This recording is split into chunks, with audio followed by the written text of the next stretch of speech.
जिंदगी को समझने में पूरी जिंदगी लगा दी और फिर भी समझ न आया कि जिंदगी क्या थी।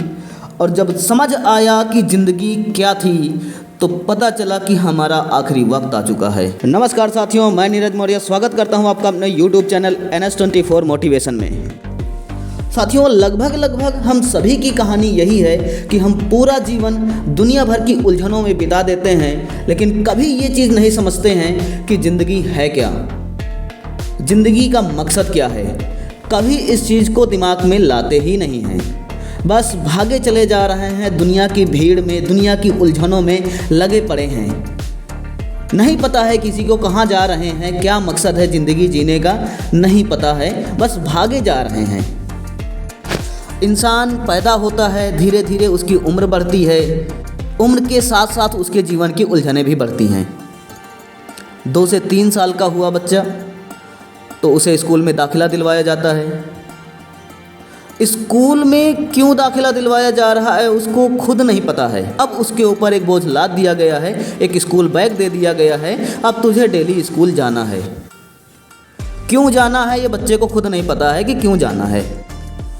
वहाँ पे ढेर सारा सिलेबस पढ़ने को मिलता है, उसको भी नहीं समझ पा रहा है कि ये क्यों पढ़ा जा रहा है।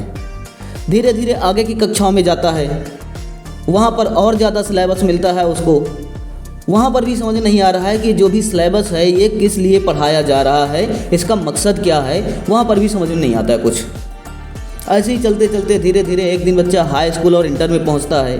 तब तक में थोड़ी सी उसकी उम्र और आ जाती है और बढ़ती उम्र के साथ साथ उसका दिमाग भी मैच्योर हो रहा होता है। अब यहाँ पर वो समझ सकता है कि ज़िंदगी है क्या, ज़िंदगी का मकसद क्या है, लेकिन उसके पहले हमारा समाज, उस बच्चे के घर के लोग उसके दिमाग में ऐसी उलझन डाल देते हैं जिसमें कि बच्चा फंस करके अपने आप को कायदे से उलझा लेता है।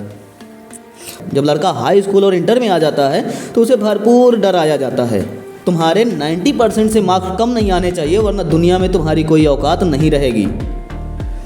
ये बोल बोल करके समाज, घर वाले, स्कूल, दोस्त, ये सब बोल बोल करके उसको बिल्कुल तृप्त कर देते हैं। तो उसे लगने लगता है कि पढ़ाई करने का मतलब है, ये सिलेबस पढ़ने का मतलब है कि 90% मार्क्स लाने हैं। अब यहाँ पर वो जीवन को समझ सकता था, लेकिन देखो कहाँ ज़िंदगी घूम गई।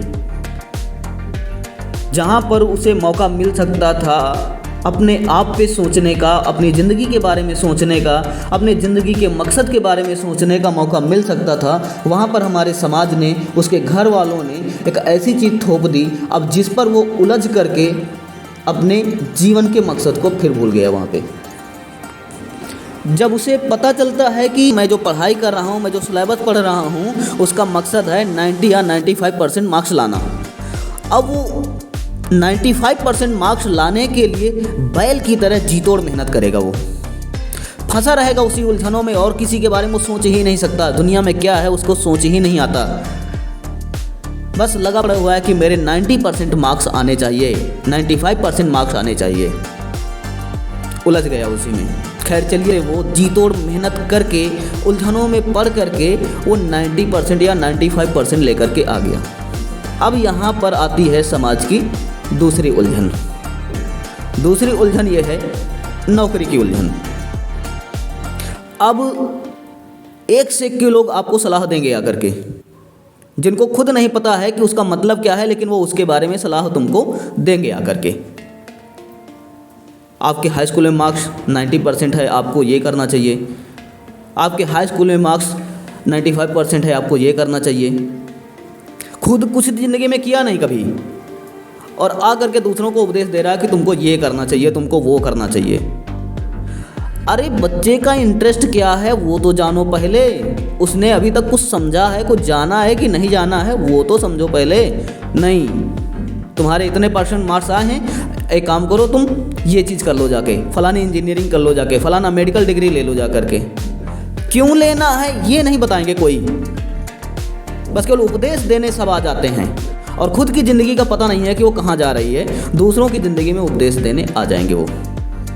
अब यहाँ पर बच्चा फिर उलझ करके रह जाता है और नहीं समझ पाता है कि जीवन का मकसद क्या है, क्योंकि उसको लगने लगता है कि जो मैंने पढ़ाई की है और जो मैं 95% मार्क्स लेकर के आया हूँ उसका मेन उद्देश्य है नौकरी पाना। अब वो नौकरी पाने के लिए जी तोड़ मेहनत करने में लग जाएगा, बड़ी बड़ी कोचिंगों में जाएगा, और अब जब कोचिंग पहुंचा तो वहाँ और एक उलझन, और वो उलझन है कंपटीशन की। अभी तक कुछ नहीं मालूम था, जब तक हाई स्कूल इंटर कर रहा था उसे नहीं मालूम था कि कंपटीशन क्या है, लेकिन जैसे ही वो कोचिंग सेंटर जाता है वहाँ पे उसको पता चलता है कि कंपटीशन है क्या। अब वो कंपटीशन की उलझन में पड़ करके अब फिर यहाँ पर भूल गया कि मेरे जीवन का मकसद क्या है। वो कभी नहीं अपने आप को जीवन के मकसद की तरफ लेकर के जाएगा कि ज़िंदगी का मकसद क्या है, ज़िंदगी है क्या, कभी वो इस चीज़ के बारे में यहाँ पर भी नहीं सोचेगा, क्योंकि उलझनें इतनी ज़्यादा हैं। वो देख रहा है अपने सामने कि बहुत से मुझसे भी कहीं ज़्यादा धुरंधर लोग बैठे हुए हैं जो इसी नौकरी की तैयारी के लिए आए हैं, और वहाँ पे फिर उसको लगता है कि मेरे जीवन का मेन उद्देश्य ही नौकरी है। फिर अपने उद्देश्य से भटक गया वहाँ पे। उन उलझनों में फंस करके वो धीरे धीरे नौकरी की तैयारी करने में भिड़ जाता है। वही मैथ, साइंस, इंग्लिश, हिंदी, इन्हीं को खोजते खोजते, इन्हीं में घूमते घूमते वो धीरे धीरे उलझनों में फंसा रहता है। वो नहीं समझ पाता, वो उतना सिलेबस से हट करके वो आगे को सोच ही नहीं पाएगा कि मेरे जीवन का असली मकसद क्या था। और धीरे धीरे वो समय आया जब उसे नौकरी के लिए एग्ज़ाम देना है। अब यहाँ पर एग्ज़ाम की टेंशन अलग, क्योंकि जान रहा है कि उससे भी कहीं धुरंधर लोग उसी एग्ज़ाम की तैयारी के लिए लगे हैं। अब उसके लिए ये अलग टेंशन है।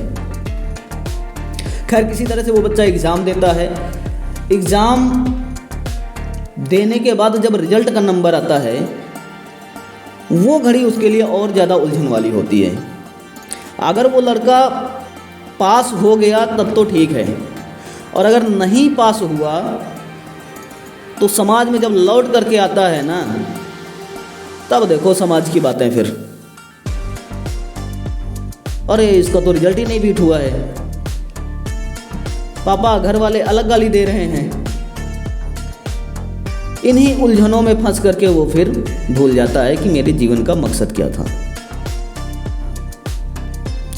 अरे बच्चा अगर फेल हो गया है, नहीं एक बार पेपर बीट कर पाया है, तो क्या बहुत बड़ा गुनाह हो गया है?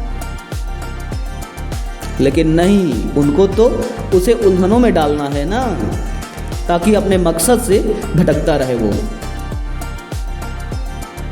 ये तो हो गई फेल बच्चे की कहानी। लेकिन अगर जो बच्चा पास हो जाता है, अब उसकी टेंशन सुनिए।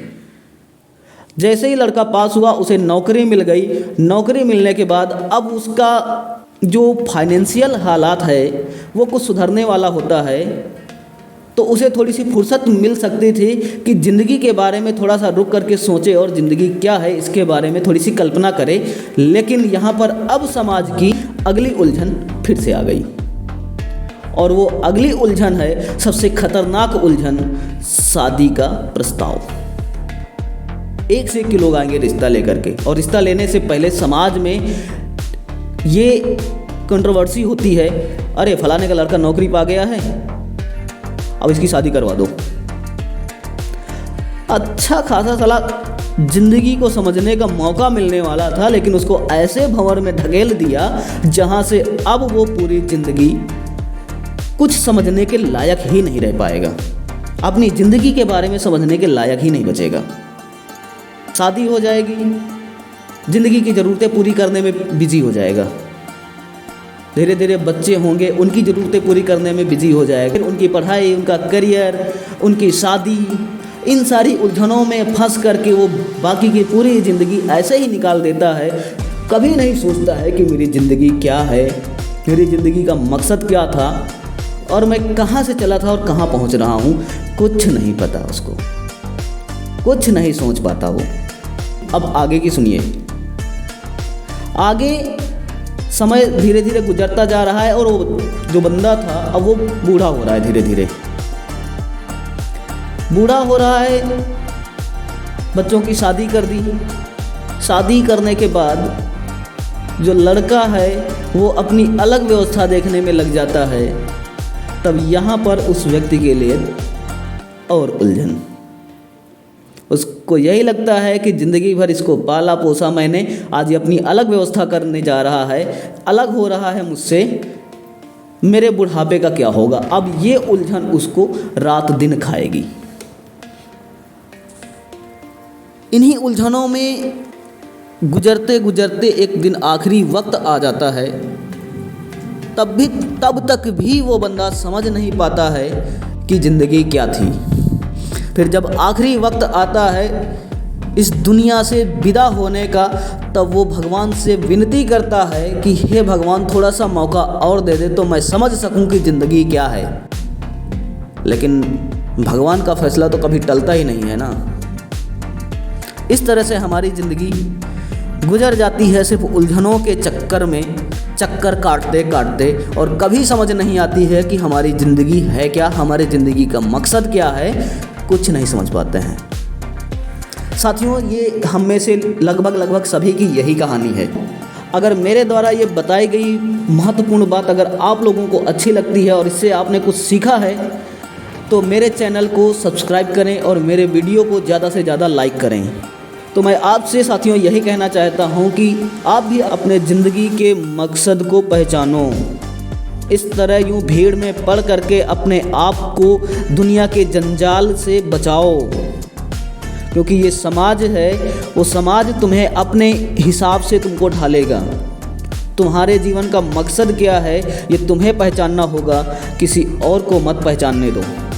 जीवन का मकसद यही नहीं है कि बस पैसे ही कमाने हैं, नौकरी ही करनी है, केवल यही मकसद नहीं है। जीवन का और भी कुछ उद्देश्य है, उसके लिए भी समय निकालो। इसी के साथ साथियों मैं विदा लेता हूँ, मिलता हूँ आपको अगली पोस्ट लेकर के अगले वीडियो में। तब तक के लिए मेरा इंतज़ार कीजिएगा। अगर आप हमारे चैनल में नए हैं तो हमारे चैनल को सब्सक्राइब कर लीजिएगा, ताकि हमारे आने वाले अगले वीडियो का नोटिफिकेशन आप लोगों तक पहले पहुंच जाए और आप लोग हमारे अगली पोस्ट को देख सकें। जय हिंद।